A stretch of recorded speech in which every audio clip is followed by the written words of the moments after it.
Sua vida foi ceifada prematuramente, mas sua devoção às ideias socialistas permaneceu como um farol para as futuras gerações. Ele é o herói lendário da União Soviética. Seu nome é Pavlik Morozov. Pavlik faleceu com apenas 13 anos. Permita-me esclarecer uma imprecisão. Seu nome verdadeiro não é Pavlik Morozov, mas sim Pashka Morozov. Mas deixe-me lhe contar mais sobre esse jovem que se tornou um símbolo do regime soviético.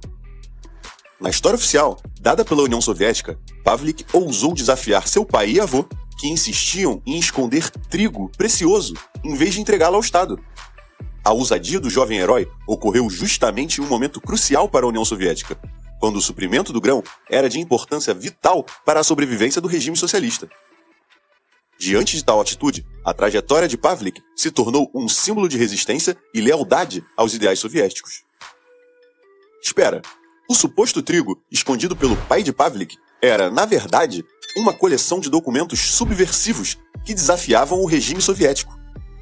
A família de Pavlik era dona de terras e não concordava com a imposição do governo em relação à produção. Mas a resistência não durou muito tempo, e o que aconteceu em seguida foi uma tragédia que abalou a União Soviética. E foi assim que a tragédia se desenrolou. Os próprios parentes de Pavlik se voltaram contra ele de forma cruel.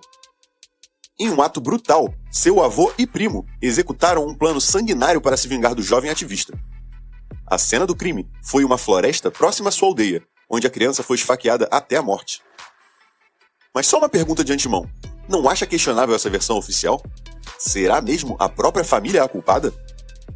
Pensem bem, o governo, por meio da OGPU, antecessora da KGB, designou um agente para investigar o caso. Mas confia. A denúncia do filho prevaleceu, o tornando um grande herói da União Soviética, numa situação em que a União Soviética estava pressionando os donos de terras. Além disso, sua história simboliza o que o comunismo pode causar: a deturpação do valor da família, levando um jovem de apenas 13 anos a denunciar o próprio pai. Como extrair uma perspectiva heróica de uma história como essa?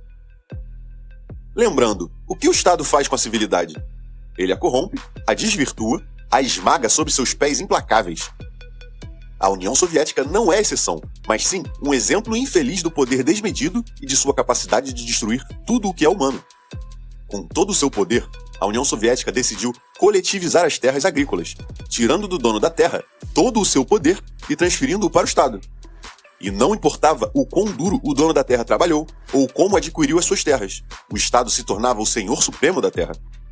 É essa a verdadeira essência do que a União Soviética buscava: o controle absoluto, forçando uma moralidade falsa sobre os seus cidadãos. E você acha que recusar era uma opção fácil? Claro que não! Aqueles que recusavam as ordens do governo eram enviados para a Sibéria para trabalhos forçados, isso desde os tempos do czarismo.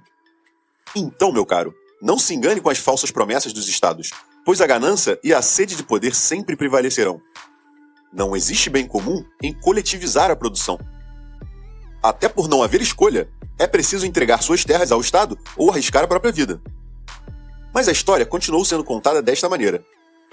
Pavel Morozov lutou contra o inimigo e ensinou outros como fazê-lo. Ele se dirigiu a toda a aldeia e denunciou o pai. Estas frases compõem um poema soviético dos anos 1930. Pavlik foi homenageado de diversas maneiras, o jovem herói ativista. Homenageado não, ele foi usado. A história perdurou sem questionamentos até os anos 70, até que o escritor Yuri Druzhnikov, com sua inquietação característica, começou a duvidar da narrativa. Seria realmente possível acreditar que uma família mataria o próprio filho de 13 anos sem nenhuma prova para legitimar tal ação? Essa narrativa parece no mínimo estranha, especialmente quando consideramos que supostamente se trata de um envolvimento contra o Estado. Afinal, se o Estado é o responsável pela morte da criança, como podemos confiar em sua versão dos fatos?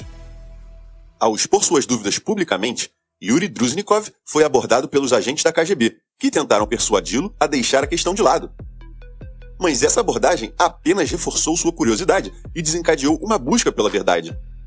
Yuri Druzhnikov, imerso em seu ensino de línguas alemã e russa nos Estados Unidos, nos deixou um legado com o livro Informante 001, o mito de Pavlik Morozov.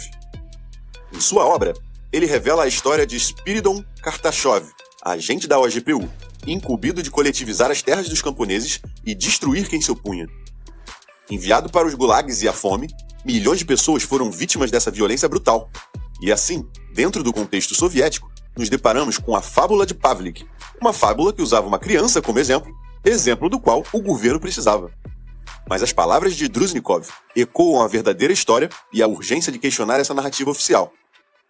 A verdade dessa história é indizível, pois depende da confiança que depositamos na obra de Yuri Druzhnikov, na qual ele relata que a criança foi assassinada pelo Estado soviético. Entretanto, ao avaliar o contexto, a narrativa adquire total coerência. O Estado visa eliminar seus inimigos, não só extinguindo suas vidas, mas também apagando sua história. Parece que a criança realmente denunciou seu próprio pai, possivelmente porque ele havia abandonado a família, deixando o filho e a mãe sem apoio.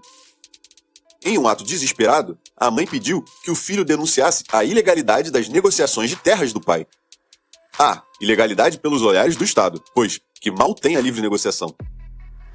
Yuri Druzhnikov, em sua obra, diz que o próprio governo soviético é responsável. Sem a publicação deste livro, essa falsa fábula poderia continuar a perpetuar uma moralidade distorcida, custando a vida de um jovem de 13 anos que traiu seu próprio pai em nome da supremacia das terras pela União Soviética. É uma triste ironia que um regime que pregava a igualdade e fraternidade pudesse recompensar a traição e o assassinato.